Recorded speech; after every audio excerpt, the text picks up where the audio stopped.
After I got pregnant, I kept working. But the night before I was about to land a huge client, my boss's assistant, Tıffany, tried to fire me.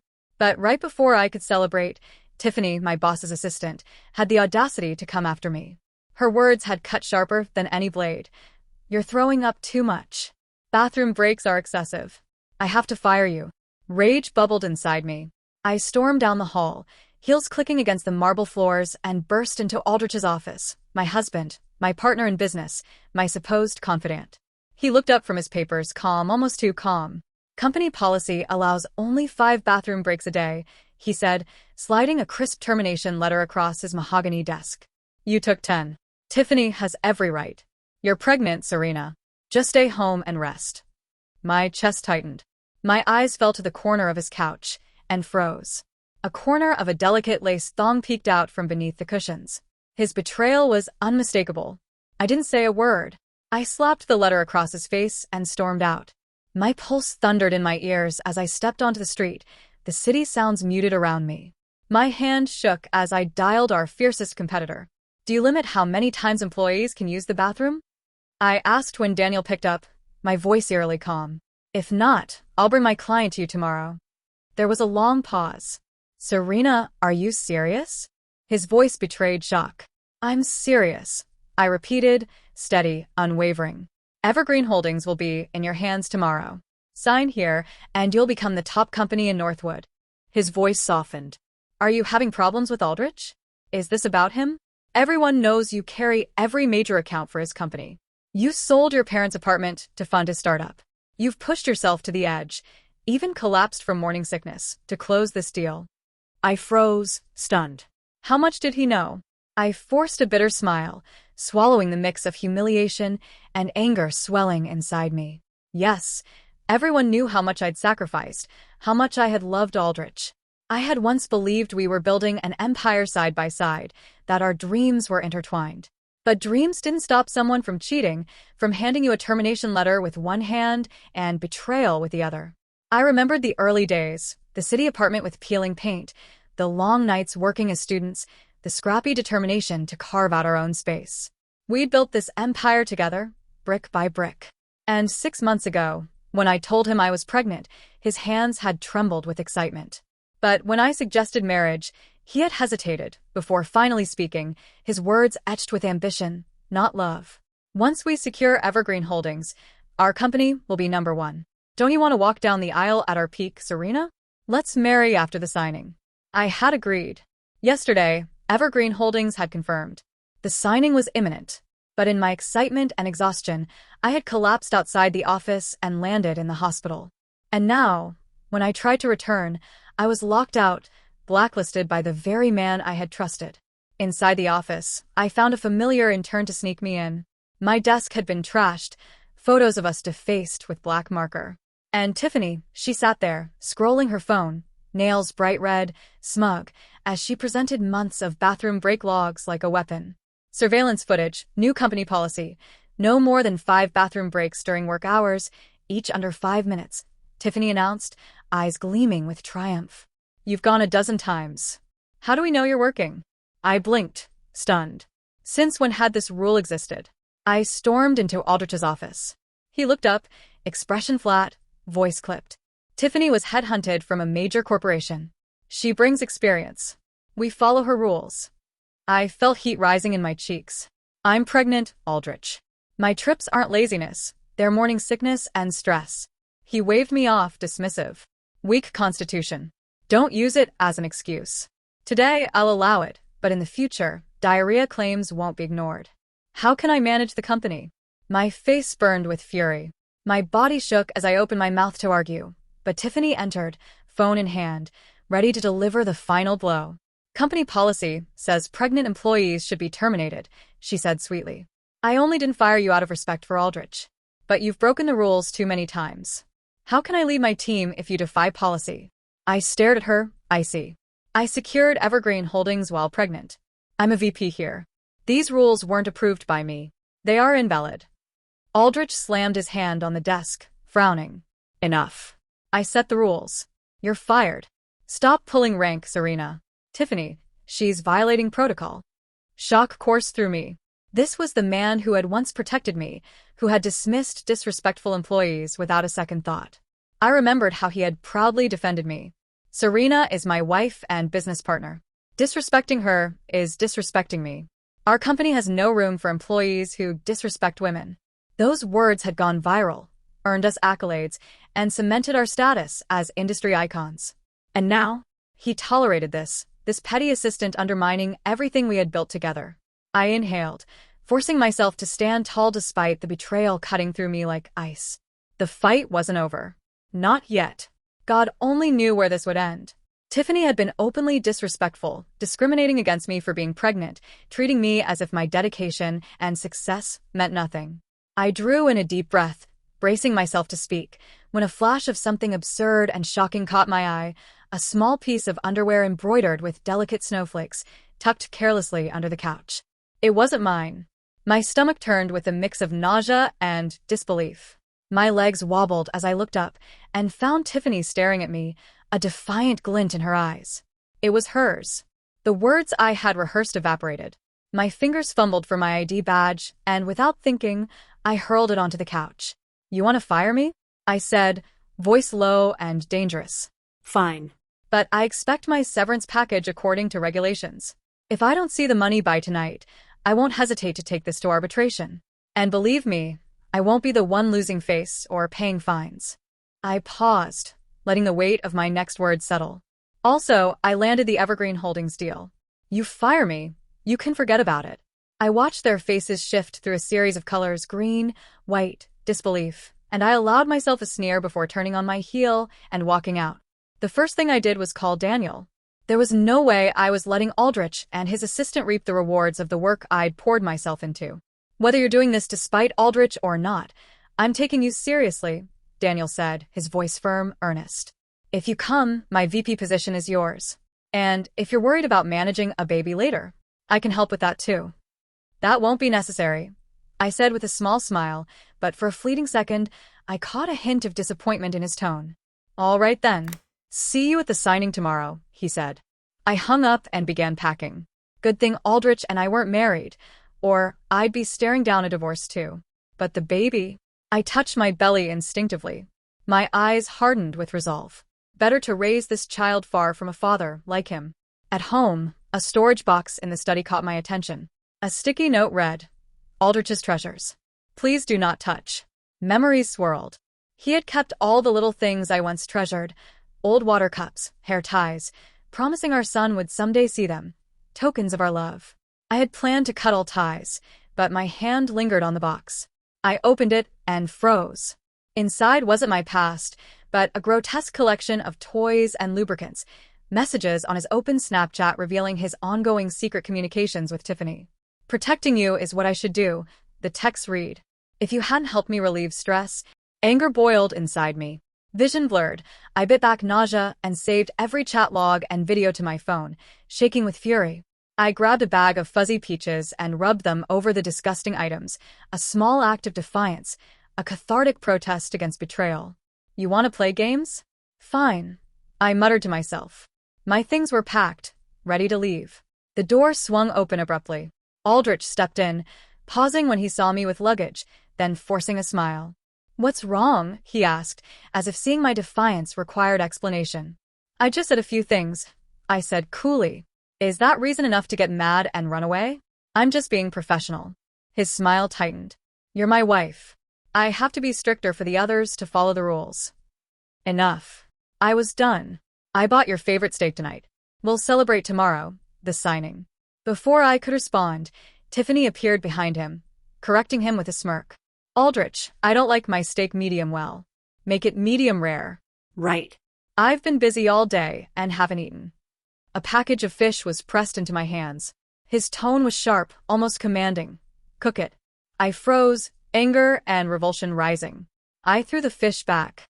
"I won't cook it." His face darkened. "What's wrong with you? Pregnancy making you stupid? You embarrassed Tıffany at the office. I specially invited her here, so you could personally cook as an apology." I shook my head, trembling. Tıffany smirked. "It's okay. Serena's pregnant. Normal to be moody." Aldrich's fury intensified. He dragged me to the kitchen and locked the door. You're not coming out until you cook dinner. Pain twisted sharply in my belly. Cold sweat drenched me as I pounded on the door. Take me to the hospital, Aldrich. My stomach, it hurts so much. No. I just asked you to cook, he said coldly. Is that reason enough to threaten me with the baby's safety? I kept knocking, pleading through tears, the pain blurring the line between heartbreak and physical agony. Cook if you want. Don't. Or Tıffany and I will go to that Michelin-starred place instead, Aldrich muttered, his voice heavy with frustration. I couldn't answer. Pain and nausea held me hostage. The only sound was the bang of the front door closing. Darkness swallowed me. When I awoke, I was in a hospital bed. Daniel sat nearby, relief washing over his face when he saw my eyes flutter open. I called you a dozen times, no answer, he said, voice tight. I thought Aldrich had hurt you. I gave a bitter, tired smile. The baby's fine. Just a fall. But I'm done with him. I reached for my phone, scrolling through the flood of texts and videos from Tıffany. Fury reignited. So, what if I was carrying Aldrich's child? That didn't make me powerless. Tıffany's voice echoed in the videos she sent, sugary sweet and venomous beneath the surface. You still got sent home to be a housewife, she chirped, sounding delighted with herself. Your desk and your job are mine now. Aldrich said he's sick of you always working, no fun at all. And you smell awful since you got pregnant. He prefers someone young like me. Ha ha ha. She leaned closer to the camera, twirling a strand of hair. Who knows? Maybe soon I'll be more than just as VP at work. Oh, and by the way, Aldrich said, since you're a housewife, how can you be the Evergreen project lead? Don't come to the signing tomorrow. I'll go instead. Wouldn't want them throwing up after seeing your disgusting face. I stared at her messages, my pulse strangely calm.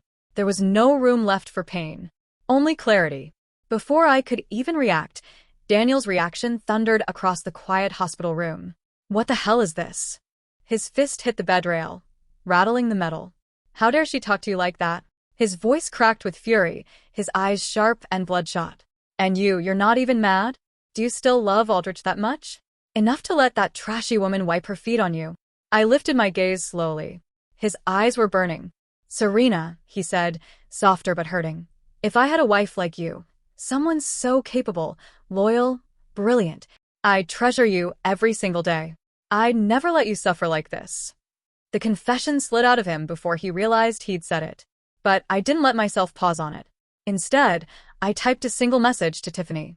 The garbage is all yours, but you can forget about my project. Her red receipt popped up instantly. I didn't care. When I finally looked at Daniel, I was confused. What did you just say? His jaw tightened. For a moment, vulnerability flickered in his eyes. Then he shut it away. Nothing, he muttered. I said I'm your boss. And if anyone tries to steal your project, I'll make them pay. I nodded, too exhausted to question more. The doctor prescribed strict rest to prevent a miscarriage, and I asked Daniel for 3 months of leave. He approved it immediately, insisting his driver take me home after the signing. But fate wasn't done with me yet. As I left the obstetrics department, I bumped into a couple, Aldrich and Tıffany. They were almost unrecognizable.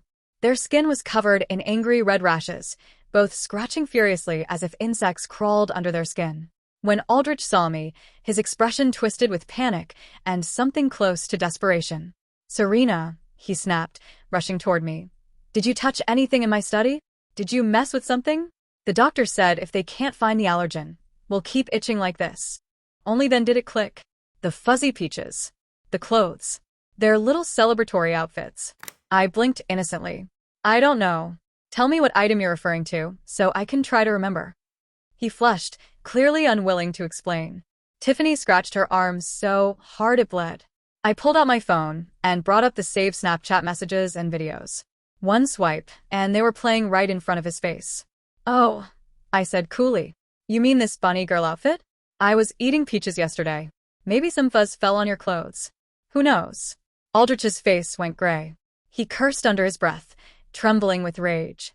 You're insane. Spying on my computer? Recording our videos? What are you trying to do? He jabbed a finger at me, voice rising. You did this to us. And I won't let you get away with it. Get on your knees and apologize to me and Tıffany right now. And transfer the Evergreen project to her. He leaned in, eyes filled with arrogance he no longer deserved. Otherwise, the wedding is off. And you can look forward to being an unemployed single mom. Something inside me cracked. Not into pain, but into freedom. I laughed. Not a polite laugh, not a bitter one. A genuine, liberating laugh that echoed through the hospital hallway. The wedding. I repeated, still smiling. Aldrich, there was never going to be a wedding. You made sure of that. His face reddened, the rash on his neck flaring brighter. What are you talking about? We agreed. You agreed to wait until after Evergreen. I agreed, because I was a fool. I stepped closer, my voice dropping to steel. But here's what's actually going to happen. Tomorrow, I'm signing Evergreen Holdings over to Apex Industries. Daniel's company. Your competitor. Tıffany's scratching stopped. You can't do that. That's our deal. My deal. I corrected. I secured it. I negotiated every term. My contacts, my work, my sleepless nights while you two were busy in his office. I held up my phone. And if either of you tries to stop me, these videos and messages go straight to the Business Ethics Board and every industry publication in Northwood. Aldrich's hands shook. You're bluffing. You wouldn't destroy everything we built. I built, I said quietly. And I'm not destroying it. I'm taking what's mine and walking away. You can keep your company, your assistant, and your matching rashes. I turned to leave, then paused. Oh, and Aldrich? The wedding's off because there was never going to be one. You just needed me compliant until the deal closed. I see that now. As I walked away, I heard Tıffany's voice rise in panic. She can't actually do this, right? Right, Aldrich? I didn't hear his answer. Bump perfectly. Daniel was waiting in the lobby, concern etched on his face. Are you sure you're okay to be here? He asked. The doctor said. I'm fine, I assured him. I need to close this myself. The conference room was pristine, all glass and chrome. Representatives from Evergreen Holdings were already seated. 3 executives I'd spent months courting, learning their preferences, understanding their vision. Margaret Chun, their CEO, stood when she saw me. Serena, we were told you were on medical leave. When your company sent someone else, we almost canceled. Someone else? I asked, though I knew. A Ms. Tıffany Harris. She claimed to be taking over the account. Margaret's expression was disapproving. She didn't seem to know basic details about our discussions. We were quite concerned. My phone buzzed. Aldrich, where are you? Tıffany's at Evergreen's office and they won't see her. I silenced it. I apologize for the confusion, I said smoothly. There's been a transition. I'm now Vice President of Client Relations at Apex Industries, and I'm here to finalize our partnership under this company instead. Margaret's eyebrows rose. She glanced at her colleagues, then back at me. Apex Industries? That's quite a change. The fundamentals remain the same, Daniel interjected professionally. Serena brings her expertise, her vision for your expansion, and our company's resources to support it. Nothing about the strategy changes, only the partner. For a long moment, Margaret studied us both. Then she smiled.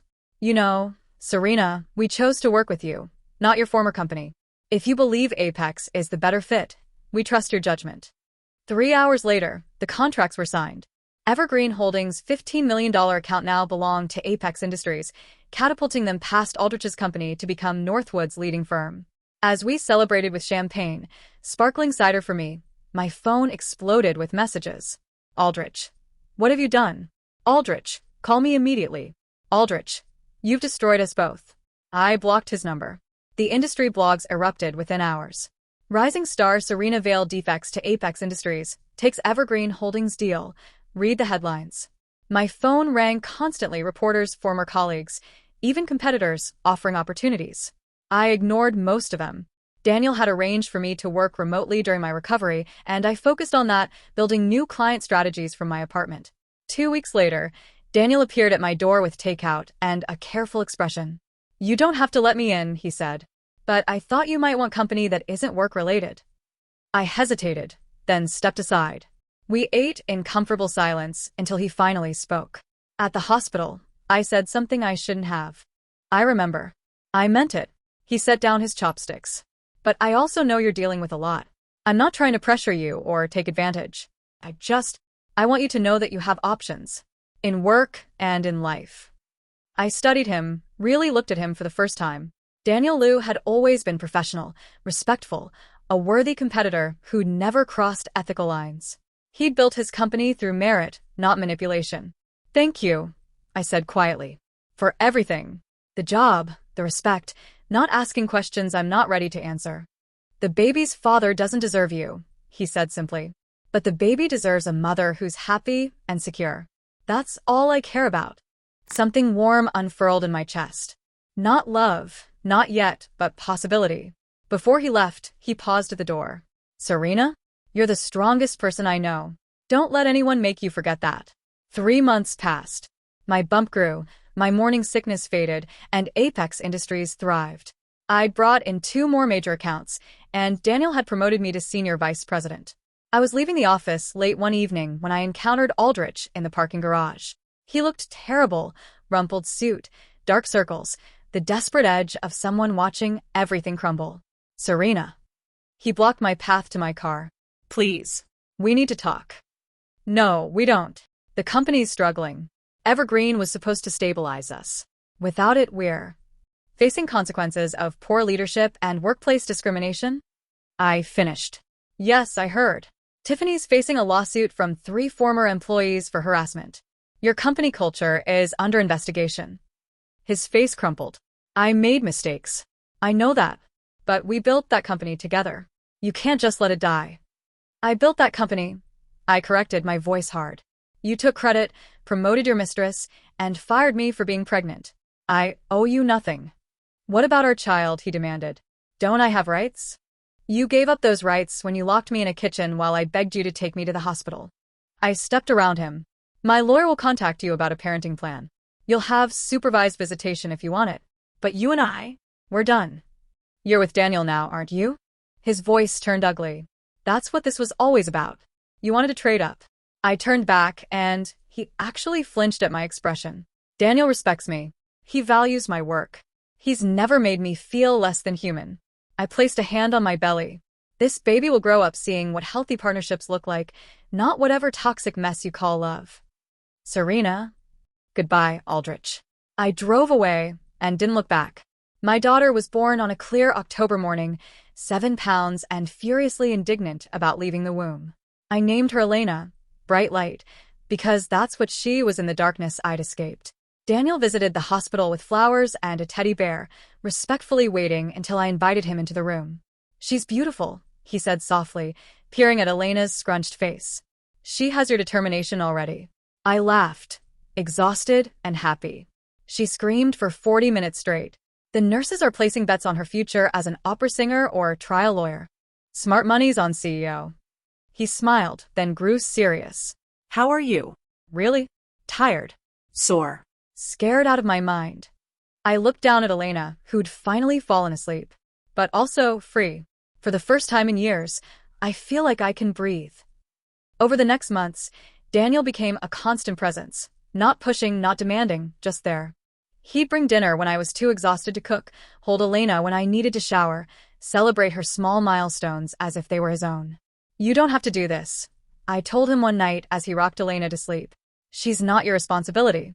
I know, he said simply, but you're important to me, and she's part of you. 6 months after Elena's birth, Aldrich's company filed for bankruptcy. The news felt distant, someone else's tragedy. He tried to contact me a handful of times, but I'd maintained strict boundaries. Supervised visits he rarely showed up for, child support automatically deducted, no direct communication. I didn't hate him anymore. I didn't feel anything. One evening, as I was closing my laptop after a successful client call, Daniel knocked on my door with Elena's favorite dumplings and an unusually nervous expression. I need to tell you something, he said as we ate. And I don't want you to feel pressured or obligated in any way. My heart picked up speed. Okay. I'm in love with you. The words came out in a rush. I have been for a while. Maybe even before everything fell apart with Aldrich. I don't know. But I see you every day, watch you be an amazing mother and brilliant professional, and I love you. I love Elena. I want to be part of your lives if you'll have me. He held up a hand before I could respond. But if you're not ready, or if you never want that, I understand. I won't disappear. I won't make things awkward. Your happiness matters more than my feelings. I stared at him, this good, patient man who'd given me space to heal, who'd never asked for anything in return, who'd loved my daughter as if she were his own. I'm not ready, I said honestly, and watched his face fall. Not for grand declarations or big commitments. I'm still figuring out who I am outside of Aldrich's shadow. I understand, but I continued. I could be ready. Someday. If you're willing to wait while I figure things out. His smile was sunrise breaking. I can wait. 2 years later, I stood in Apex Industries' executive boardroom as Daniel announced my promotion to Chief Operating Officer. Elena was in the back with my assistant, building block towers and cheerfully destroying them, her laughter punctuating the applause. After the meeting, Margaret Chen from Evergreen Holdings approached me. I heard Aldrich's company was acquired by a consulting firm, she mentioned. They're restructuring completely. I heard that too, I replied neutrally. He reached out to us last month, trying to pitch a partnership. She shook her head. We declined. Some bridges, once burned, can't be rebuilt.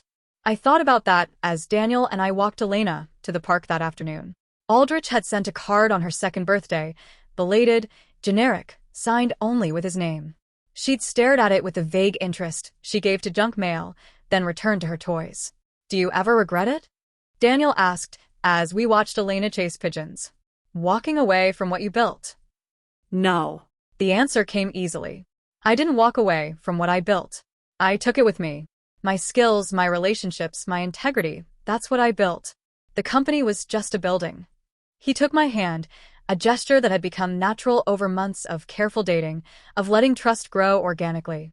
What about us? He asked. Any regrets there? I squeezed his fingers. None. Elena ran back to us, demanding to be lifted.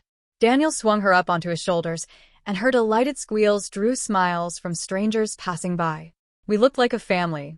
We felt like one. That night, after Elena was asleep, I pulled out the box of legal documents I'd been saving. The paternity test Aldrich had demanded early on, 98.9% match, as if I'd have lied. The child support agreements, the termination letter I'd kept as a reminder. I fed them into the shredder, one by one, watching the past turn to confetti. Daniel found me there, sitting cross-legged on the floor surrounded by paper strips. What's all this? He asked. Letting go, I said simply. He settled beside me, wrapping an arm around my shoulders. Of him.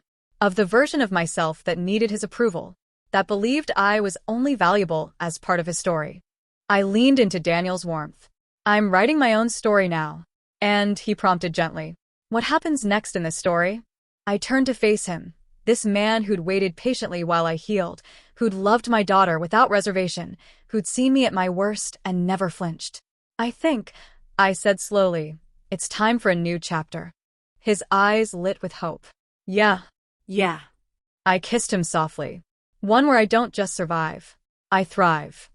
Through the window, the city lights blazed, Northwood at night, full of possibility and promise. Somewhere out there, Aldrich was rebuilding from ruins of his own making. Tıffany had moved to another city after the lawsuit settled. And I was here in my home, with my daughter asleep down the hall and a good man beside me, ready for whatever came next. I had reclaimed myself. Everything else was just bonus. Epilogue. 3 years later, I stood at a podium accepting the Business Leader of the Year award. Elena, now 5, sat in the front row between Daniel, my husband of 1 year, and Margaret Chen. She waved frantically when she caught my eye, nearly dropping the ice cream Daniel had bribed her with for good behavior. This award represents more than professional success, I said to the crowded ballroom. It represents every woman who's been told she's too much, too ambitious, too pregnant, too demanding. Every person who's had to choose between dignity and security. I found Daniel's eyes, warm and proud. 3 years ago, I lost a job I thought defined me. But what I actually lost was an anchor that had been drowning me. And what I found was infinitely more valuable, my own voice, my own strength, and a family built on respect rather than obligation. The audience applauded. Cameras flashed. Tomorrow, the industry blogs would dissect my speech, analyze my rise, perhaps mention the scandal that had catalyzed it all. But tonight, I drove home with my husband and daughter, argued about bedtime stories, and fell asleep in a guest bedroom because Elena insisted on a family sleepover in the master bed. And in the morning, I woke to Elena's sticky kiss on my cheek and Daniel making terrible pancakes, and I thought, this is what winning looks like. Not revenge. Not vindication. Just peace.